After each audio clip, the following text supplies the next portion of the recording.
अस्सलामुअलैकुम व्यूअर्स, मैं हूं नेशनल स्टेडियम से एहसान कुरैशी और आप जैसे ही जानते हैं कि मेरा प्रोग्राम होता है क्रिक बूम विद एहसान कुरैशी। एक नया एपिसोड, एक नया दिन।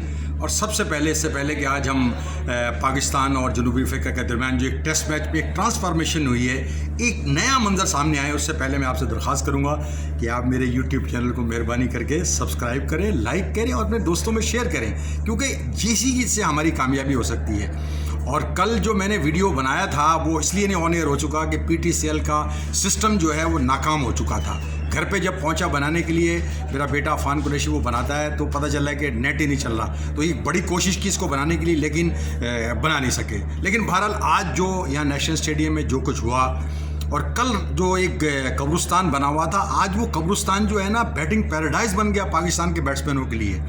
33 पर 4 थे कल पाकिस्तान के, और पाकिस्तान के सफ़े अव्वल के जो बैट्समैन, जिसमें चाहे इमरान भट्ट डेब्यूट हों, चाहे आबिद अली हों, चाहे बाबर आजम हों और चाहे नाइट वॉचमैन शाहीन शाह अफरीदी हों, वो पवेलियन जा चुके थे।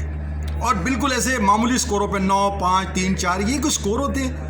लेकिन जब खेल ख़त्म हुआ था तो फवाद आलम और अजहर अली क्रीज पर मौजूद थे। और आप यकीन करें कि आप हंस रहे थे। आज पूरा दिन हम प्रेस बॉक्स में इस बात पे हंसते रहे। एक स्कोरर ने चैलेंज किया, उसका नाम है सलमान हुसैन काजमी, और उससे मैं शर्त भी हार गया। बड़ी शर्त हारा हूँ, आपको बताऊंगी नहीं, हालांकि मैं शर्तें लगाता नहीं हूँ, मुझे यकीन नहीं था। उसने ये चैलेंज किया था कि फवाद आलम इस विकेट पे सेंचुरी बनाएगा। अरे हमने कहा छोड़ो यार, तुम क्या बात कर रहे हैं। लेकिन आज यकीन करें कि हमें मुंह की खानी पड़ी सलमान हुसैन से भी और फवाद आलम से भी। आज न सिर्फ उसने एक ऐसी सेंचुरी बनाई कि जिसे मुद्दतों तो याद रखा जाएगा। आप सोचें सिर्फ 33 पर पाकिस्तान के 4 खिलाड़ी आउट हो चुके हैं। आज खड़ा रहा, पहले ज़बरदस्त पार्टनरशिप उसने की अजहर अली के साथ। अजहर अली ने आज बड़ी उम्दा इनिंग खेली, 50 रन बनाकर आउट हुए। लेकिन फवाद आलम ने जो आज इंड्योरेंस दिखाया, जो डिटर्मिनेशन दिखाया, जो फाइट दिखाई, उससे मुद्दतों याद रखा जाएगा। हालांकि हमारे यहाँ मुल्क में ज़ीरो और हीरो होता है। गुज़िश्ता 3 टेस्ट मैचों में ये उनकी तीसरी टेस्ट सेंचुरी है। इससे पहले वो खेले थे इंग्लैंड में, वहाँ उन्होंने सेंचुरी बनाई थी। इससे पहले वो न्यूजीलैंड में खेले थे, जहां उन्होंने सेंचुरी बनाई थी। अब उन्होंने यहां आके अपनी जो है ना तीसरी टेस्ट सेंचुरी बनाई। इससे पहले उन्होंने अपनी जो पिछली सेंचुरी थी वो श्रीलंका के खिलाफ 2009 में बनाई थी। बड़ा फर्क था। लेकिन आज एक बार फिर उन्होंने सिलेक्टर के मुंह पर, चाहे वो माजी के चीफ सिलेक्टर हों या मौजूदा चीफ सिलेक्टर हों, उनके मुंह पर एक बहुत बड़ा तमाचा मारा। लेकिन बहरहाल उनको चांस दिया और हम इसमें थोड़ा सा देंगे। चीफ सिलेक्टर जो मिसबाउल हक थे वो लेके गए थे, वो चीफ कोच भी हैं। लेकिन आज उन्होंने साबित किया कि वो कितने अच्छे बैट्समैन हैं। 38वीं सेंचुरी उन्होंने बनाई। तकरीबन 14,000 फर्स्ट क्लास रन बना चुके हैं। देखें, उनके वालिद तारिक आलम जो है वो फर्स्ट क्लास क्रिकेटर, उनके चचा जो हैं वो रिफत आलम, वो फर्स्ट क्लास क्रिकेटर, उनके जो मामू हैं वहीद मिर्ज़ा फर्स्ट क्लास में बड़ा रिकॉर्ड किया था, बहुत अच्छे। और यहाँ डेली वेजेस पे काम करते हैं आजकल high performance centre Hanif Mohammad academy में, 1000 रुपये डेली वेजेस पे।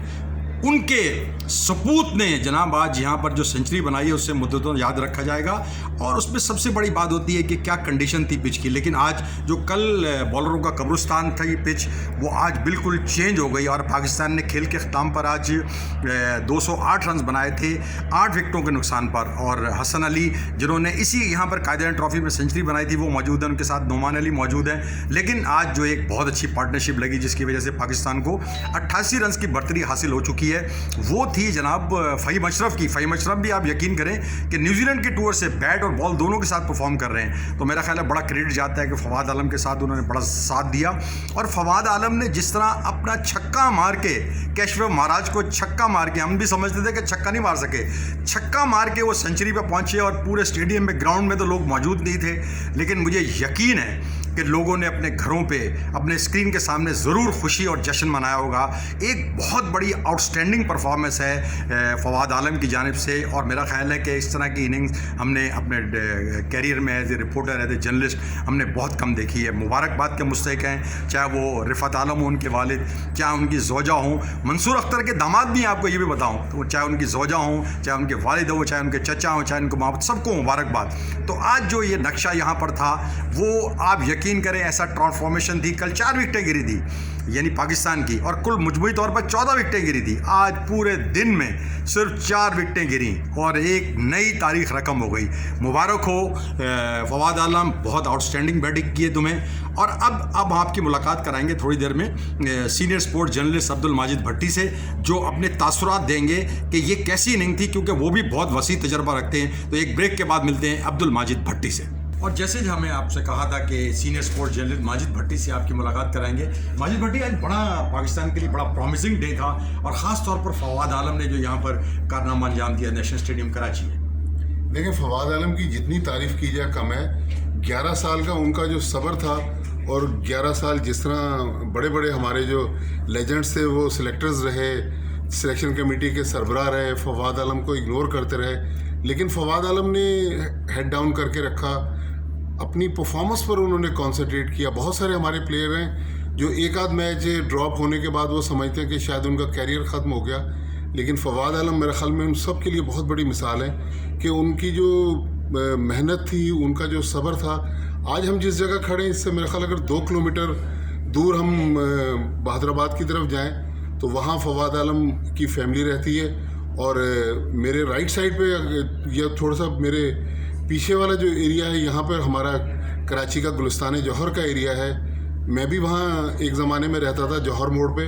फवाद आलम ने वहीं जो खाली प्लॉट्स थे वहाँ से क्रिकेट शुरू की थी, लेकिन आज अल्लाह ताला ने इसी नेशनल स्टेडियम में फवाद आलम को वो इज़्ज़त दी कि पाकिस्तान टीम, कल लोग कहते हैं 2.5 दिन में टेस्ट मैच ख़त्म हो जाएगा, लेकिन आप देखें तो क्रिकेट को कहते हैं कि गेम ऑफ अनसर्टनिटीज़, कि अब 88 रन पाकिस्तान टीम ने ऊपर कर लिए और पाकिस्तान एक बेहतर मकाम पे आ गया है। तो मेरे ख्याल में फवाद आलम को जिस तरह इग्नोर किया गया, वो पाकिस्तान क्रिकेट का जो मौरख जब तारीख लिखेगा तो यकीनी तौर पर उस चीज़ को हाईलाइट करेगा। लेकिन फवाद आलम ने जिस तरह अपनी परफॉर्मेंस से सब लोगों को खामोश किया है, वो भी एक हमारी क्रिकेट का एक समझ लें अजीब व गरीब बाब है कि एक ऐसा टैलेंट जिसको बहुत पहले बहुत ज़्यादा मौका मिलने चाहिए थे, लेकिन शायद फवाद आलम की इतनी ही क्रिकेट थी कि आज उन्होंने अपनी 14वीं टेस्ट इनिंग्स में 3री टेस्ट सेंचुरी बनाई है। और न्यूजीलैंड की इनिंग्स दुनिया के टॉप के बॉलिंग अटैक के ख़िलाफ़ प्रेशर में उन्होंने 100 किए, जिसपे उनकी इनिंग्स को हालांकि दिसंबर में उन्होंने इनिंग्स खेली, साल की बेहतरीन इनिंग्स करार दिया गया। और आज यहाँ नेशनल स्टेडियम कराची में मेरा ख्याल एक और प्रेशर मैच, तो फवाद आलम मेरे ख्याल में मेरे पास तो अल्फाज भी नहीं है फवाद आलम के लिए। ये जो भट्टी साहब ने कहा कि ये बड़ा यूनिक है, उनके साथ जो 11 साल ज़्यादती होती रही, जो सिलेक्शन कमेटी करती रही, उनको नज़रअंदाज करती रही। मुझे आज भी याद है 2010 का टूर जो साउथ अफ्रीका की टीम गई थी, हम कवर करने गए थे, वहाँ भी ये बातें हो रही थी बहुत सी, लेकिन बहरहाल उसने बहुत बड़ा फाइट भी किया। तो आप ये क्या समझते हैं कि ये उनके लिए इतना ज़्यादा ये कैसे उन्होंने बर्दाश्त किया? क्या बहुत ज़्यादा उनके अंदर इंड्योरेंस है बर्दाश्त करना प्रेशर को, और ये उनके साथ जो ज़्यादती होती रही?